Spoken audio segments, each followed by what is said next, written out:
నిన్న మన భారత రాజ్యాంగ రచయిత డాక్టర్ బిఆర్ అంబేద్కర్ గారికి ఘోరమైన అవమానం జరిగింది తెలంగాణ రాష్ట్రంలో. గత సీఎం నిర్మించినటువంటి భారీ విగ్రహానికి కనీసము పూలమాల సమర్పించడానికి కూడా టైం లేకపోయింది మన ప్రస్తుత సీఎంకు, మంత్రులకు, అలాగే కాంగ్రెస్ కార్యకర్తలకు, కాంగ్రెస్ పార్టీ నాయకులకు. ఇట్లా మన భారత రాజ్యాంగ జాతిపితకు అవమానం జరగడం జయంతిలో తెలంగాణ రాష్ట్రంలో రెండవసారి ప్రభుత్వం ఏర్పడిన తర్వాత కనీసము ప్రభుత్వము వారి బాధ్యతలో భాగంగా భారత జాతి గర్వించదగ్గ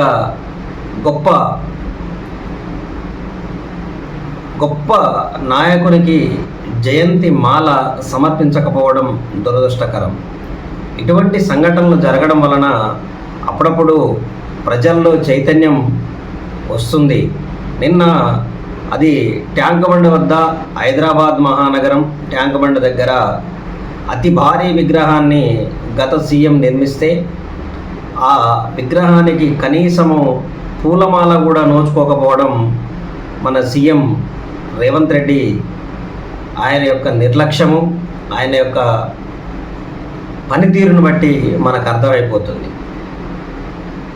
రేవంత్ రెడ్డి పనులు ఎంత దరిద్రంగా, ఎంత చాతగానితనంగా ఉన్నాయనేది నిన్న విగ్రహానికి పూజ కనీసం పూలమాల సమర్పించకపోవడంలో కనబడుతుంది. మనం అర్థం చేసుకోవచ్చు.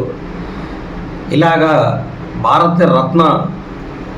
జాతి గర్వించదగ్గ వ్యక్తి, కొలంబియా యూనివర్సిటీలో ఆయన జీవితాన్ని పాఠ్య పుస్తకంగా చేర్చిర్రు.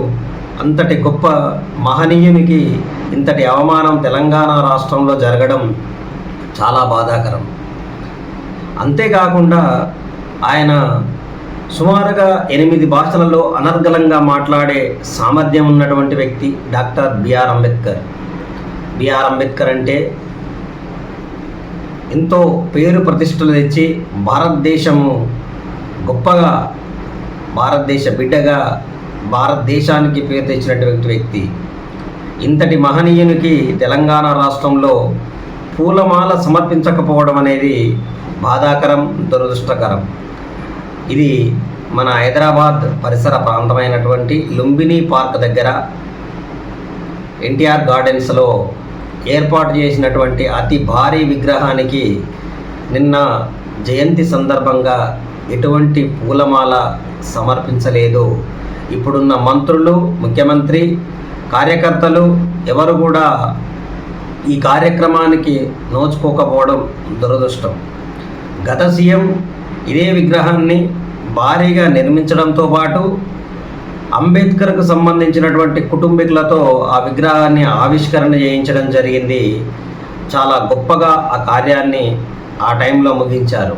కానీ ఇప్పుడున్న సీఎంకు మాత్రం నిర్లక్ష్యము, అహంకారము విపరీతంగా పెరిగిపోయింది. తెలంగాణ రాష్ట్రంలో రాచరిక పోకడలు మొదలైనవి. నిజమైన రాజుగా, స్వయం ప్రకటిత రాజుగా రేవంత్ రెడ్డి తెలంగాణ రాష్ట్రాన్ని పరిపాలిస్తుండనే విషయంలో మనము ఏమాత్రం సంశయం అక్కర్లేదు. కాంగ్రెస్ ప్రభుత్వం వచ్చిన వెంటనే కార్యకర్తలకు విచ్చలవిడితనము, రెచ్చిపోయే మనస్తత్వము, ఎవరైనా కాంగ్రెస్ పార్టీని విమర్శిస్తే వాళ్ళపై అటాక్ చేసి దుష్ట కార్యాలకు రౌడీల్లాగా, గుండాల్లాగా ప్రవర్తించడం అనేది జరుగుతుంది. కానీ ఇట్లా మహనీయులకు జరిగిన అవమానాన్ని ఈ కార్యకర్తలు ఏ విధంగా తీసుకుంటారు, ఏ విధంగా సమర్థించుకుంటారని సీఎం రేవంత్ రెడ్డి, బట్టి విక్రమార్కనే, పొంగులేటి శ్రీనివాసరెడ్డి వీళ్ళందరూ ఈ అవమానం గురించి ఏ విధంగా స్పందిస్తారో మున్ముందు తెలుసుకుందాం.